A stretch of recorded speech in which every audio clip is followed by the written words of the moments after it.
The Saga of Hildir the Dragon-Slayer. In the days of old, when Viking longships ruled the wind-whipped waters around Iceland's rugged shores, there lived a warrior whose bravery and battle prowess were unmatched throughout the Norse lands.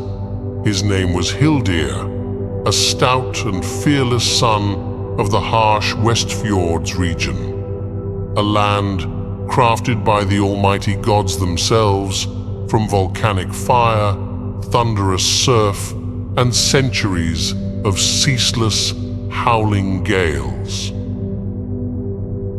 From the moment he could grasp a wooden sword in his tiny hands, Hildir showed an exceptional talent and fervor for mastering the arts of combat. While the other young boys of his humble village idled away the long winter days frittering at childish games and make-believe, Hildir could always be found out in the frosty glades just beyond the sheltering confines of their settlement. There he would practice diligently with his training weapons from first light until the bone-chilling darkness crept across the snow-blanketed trees, honing his skills with an intense, solemn devotion unnatural for one so young. Under the tutelage of his father, Isrik, the grizzled, battle-scarred leader of their clan's armed militia, Hildir learned to wield an array of deadly Viking killing implements, double-bladed razored axes, hammers suited for smashing through steel armor like parchment, heavy jutting javelins, and finely crafted longbows capable of punching shafts through the toughest oak at hundreds of paces. Most of all, he became a supreme master of the Viking longsword, able to move the razor-sharp, bronze-bladed beast of a weapon with both merciless raw power and elegant, dancer-like precision. As Hildir steadily grew from a brutish, towering youth into a hulking man whose chiseled muscular frame surpassed even that of his kinsmen, tales of his prowess and uncompromising ferocity on the fields of battle began spreading like a wildfire across the remote island realm. Whispers spoke of the time a feared band of vicious Finnish marauders, men who prided themselves as the most fearsome pirates to sail the icy northern waters, made the grave mistake of raiding the coastal hamlet where Hildir's clan lived. In a legendary display of violence that would be recounted over candlelight for generations to come, Hildir single-handedly annihilated the raging invaders to the last man in a whirlwind of steel, bone, and crimson mist. It was said that the young warrior moved with such blinding speed and sublime accuracy that the burning air seemed to sizzle and spark wherever his notched blades danced. Within the span of mere mortal moments, over 4 dozen of the most hardened Viking raiders to ever sail from the Finnish shores were laid to butchered ruin across the village's pristine, frozen shoreline. The ruthless scene's crescendo came as Hildir cleaved the sneering leader's skull in twain with a single, awesome swing of his mighty spiked axe, the man's cloven helmet spraying ocean brine in a gruesome ruby fan. Yet despite his raw strength and ferocity that made even Isrik's most seasoned warriors regard him like the second coming of Odin's rampaging berserkers, Hildir was no mere savage brute. He carried a keen and studious mind, possessing a deep respect and insatiable fascination for the ancient histories, sagas, and myths of his Nordic people. During the long, bitter winters, when his village was locked in by howling blizzards and frigid darkness, Hildir could often be found as the only soul still stirring in the hamlet's communal lodge. Gathered round the crackling centerpiece fire pit, he would entrance his people for hours by firelight, using his resonant baritone voice to recite classic skaldic verses of the highest art, or regale rapt listeners with heroic tales of legendary Viking adventures and seaborne journeys from the mists of ages past. One fateful summer's eve, a scream of panic shattered the tranquil twilight lull that had settled over Hildir's remote fishing village. A young shepherd boy, his flaxen hair stained by sulphurous smoke, and his cherubic face pale as fresh milk, came tearing into the village on the back of his terrified horse, literally tumbling from the saddle in a graceless heap on the hard-packed earth. Through terrified, breathless sobs, the lad babbled of a monstrous, winged beast of immense size he had witnessed immolating one of the remote crofters' farms in a voracious storm of vicious dragon flame. At first, the villagers dismissed the shepherd boy's wild ravings as misremembered fanciful blathering, the overactive imaginations of youth weaving fantasies from wisps of campfire smoke.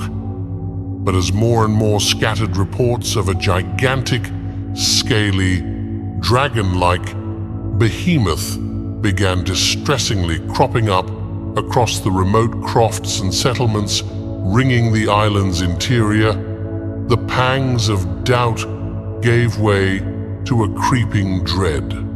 Hildir's clan's village elders convened in grim council, the haunted looks on their wizened faces betraying their fear that an ancient terror from the oldest Icelandic myths and fables, a colossal drekki of living fire and scale, had somehow taken roost on their storied island shores once more. Before reinforcements could be mustered and knights rallied from the king's garrison in the distant capital city, the dragon launched its catastrophic first attack on Hildir's hamlet under the cover of the midnight hour, swooping from the moonlit skies with tremendous crimson and sable wings, blotting out the very stars in their shadowed embrace. The first forewarning siren came as a rippling, amber-lined flicker along the northern horizon, steadily growing in lurid intensity like the initial flaring offshoots of a cosmic cataclysm, the birth of a supernova searing the indigo firmament. Then the skies themselves seemed to rain liquid hellfire as the colossal winged dragon descended upon the unprepared village, belching forth a raging hurricane of scarlet plasma and airborne incineration. Immense gouts of dragon flame explosively devoured the simple turf and wooden homesteads in moments, the fevered emerald whirls of ancient magic incinerating solid oak as though it were tissue paper. Moments before, these peaceful fields and pastures had housed naught but newly wakened women and children idly preparing for their daily chores. But in an instant, all was drowned in a furious, all-consuming holocaust of light and pumice that greedily swallowed all in its path.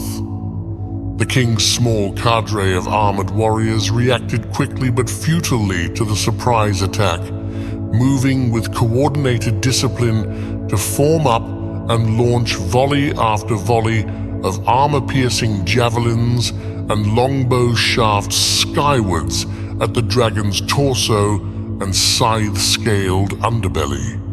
However, the beast's scales formed an impregnable curtain of runic-etched steel, the likes of which mortal smithing has never forged, blithely shrugging off the petty human weaponry in futile storms of blunted splinters and showers of sparks.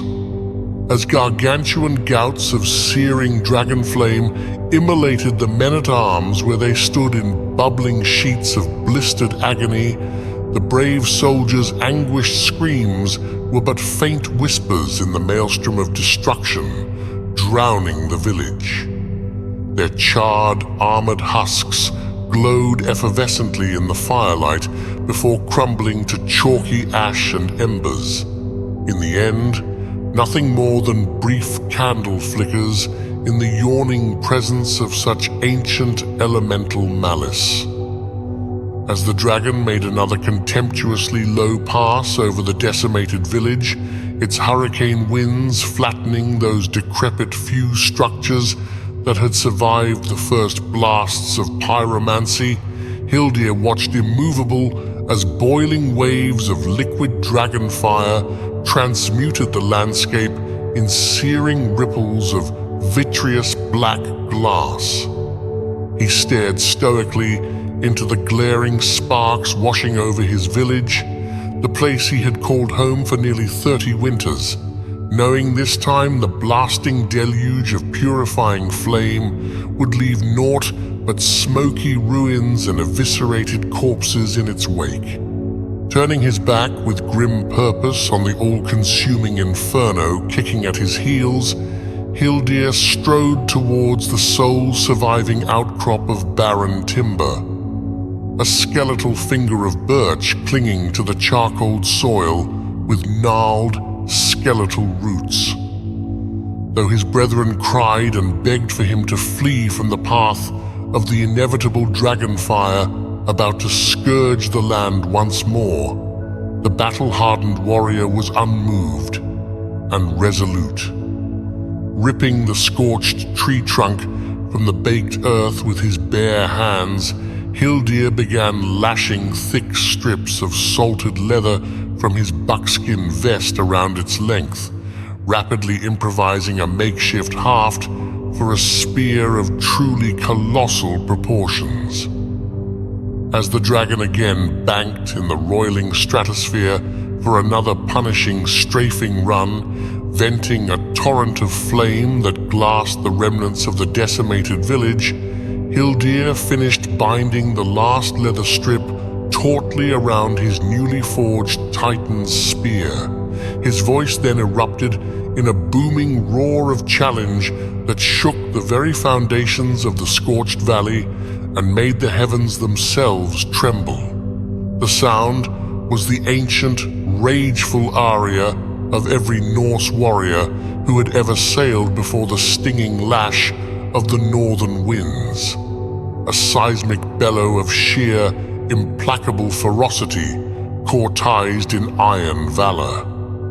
The dragon faltered in its approach, thrown off guard by the mortal's brazen show of defiance in the face of such unprecedented devastation. Twisting in the updrafts, it cocked its horrific, spiked head to better regard the lone wanderer issuing its challenge.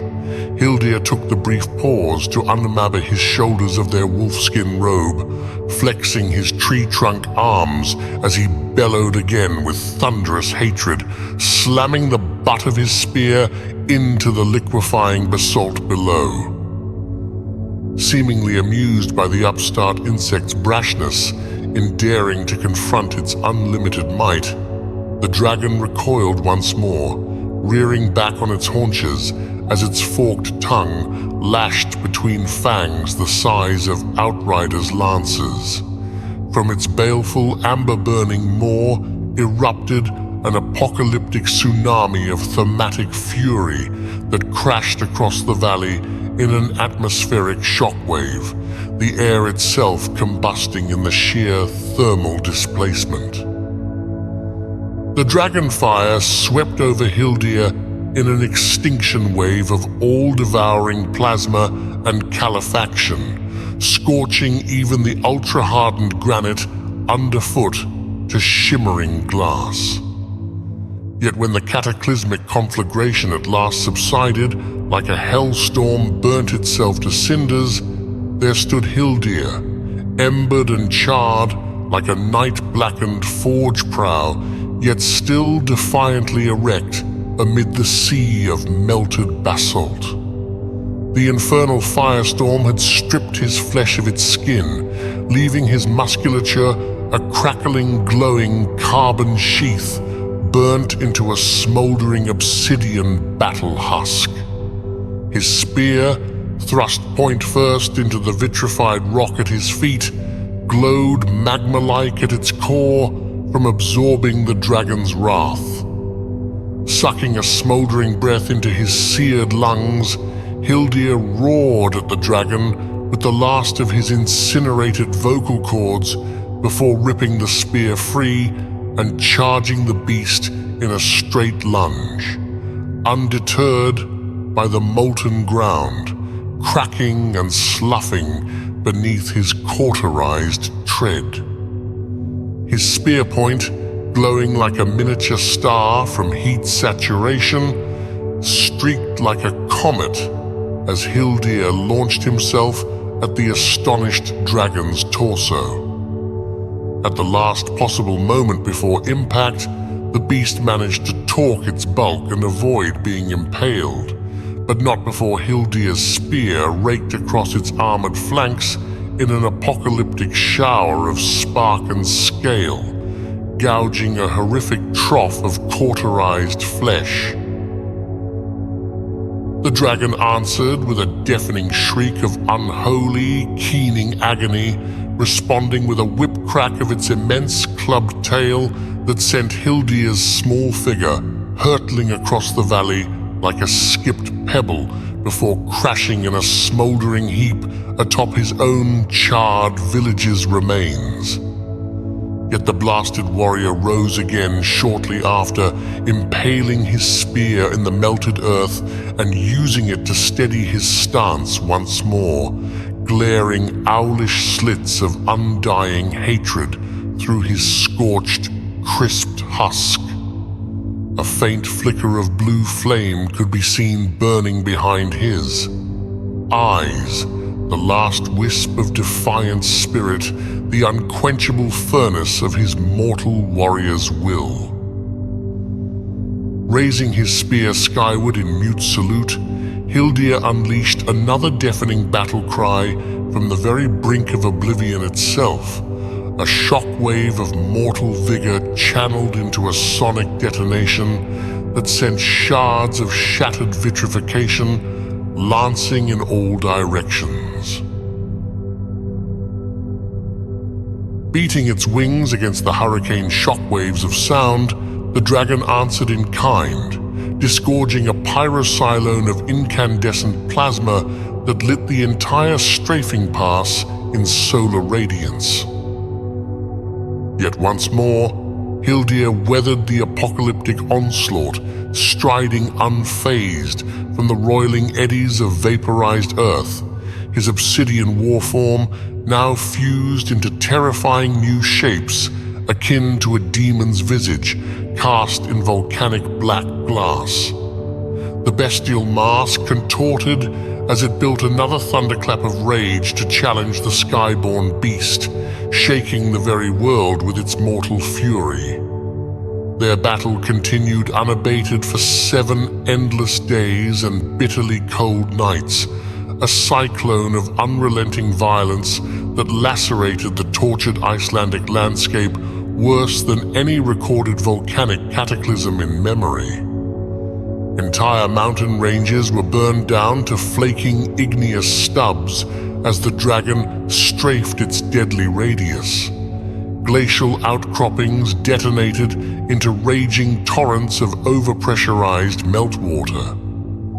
The very seabeds themselves were scoured by Armageddon blasts of gaseous hellfire, and the hammering shock waves of Hildir's reverberated battle cries.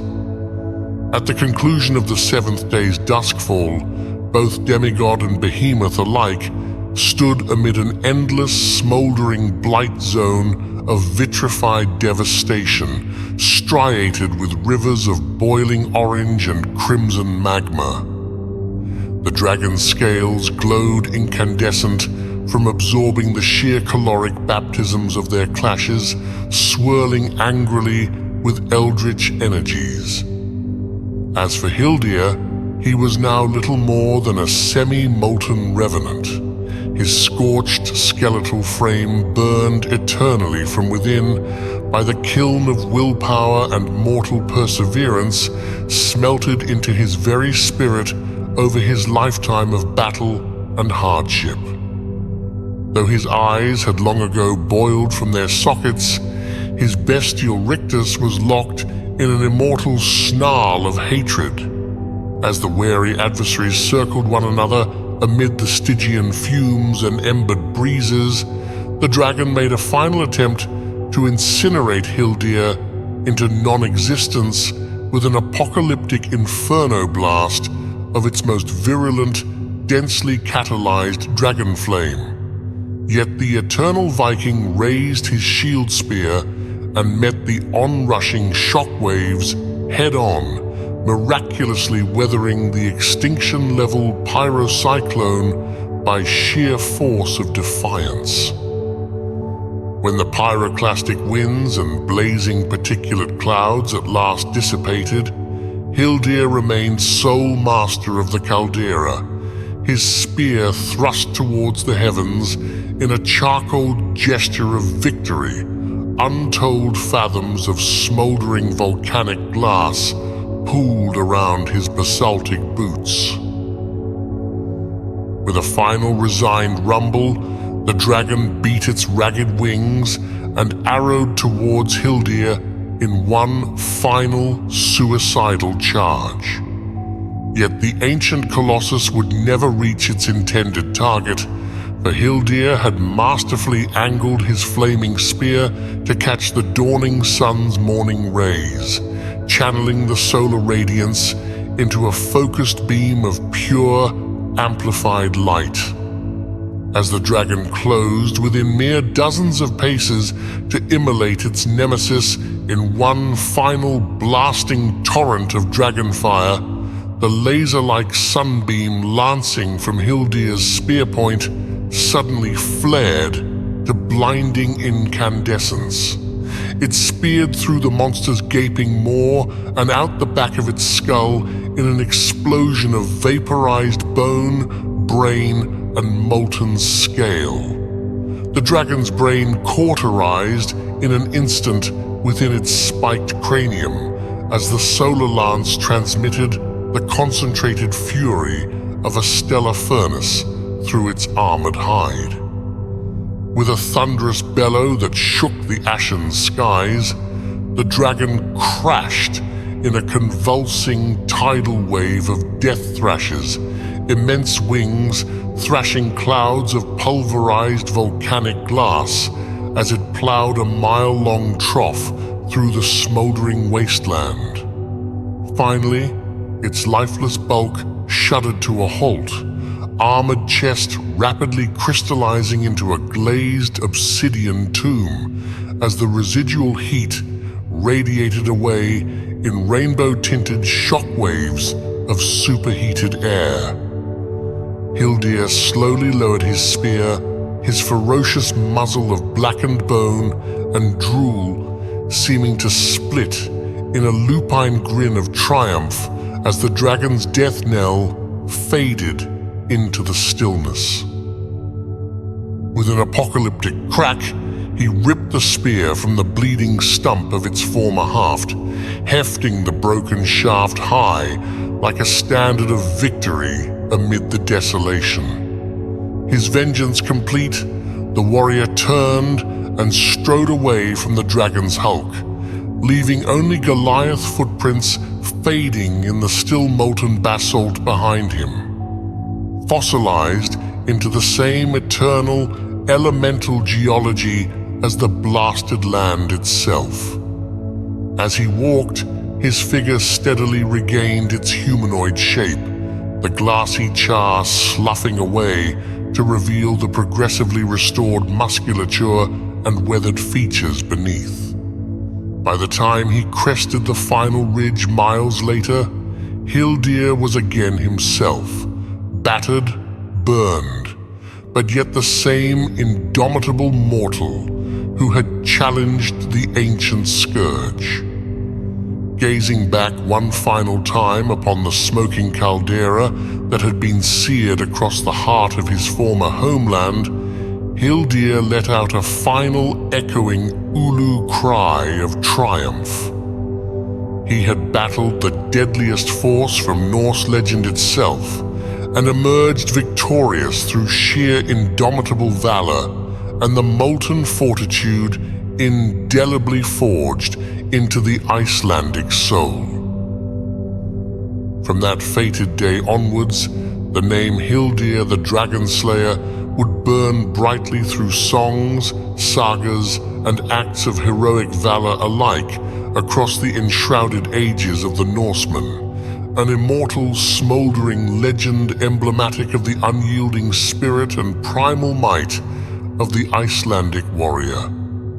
For as long as the midnight sun rose over the waves and rocky shores of that distant, defiant island realm, tales of Hildir's titanic apocalypse with the Dreki would never be extinguished, echoing on like the primordial rumblings of volcanic chaos, awaiting rebirth from the world's very bones.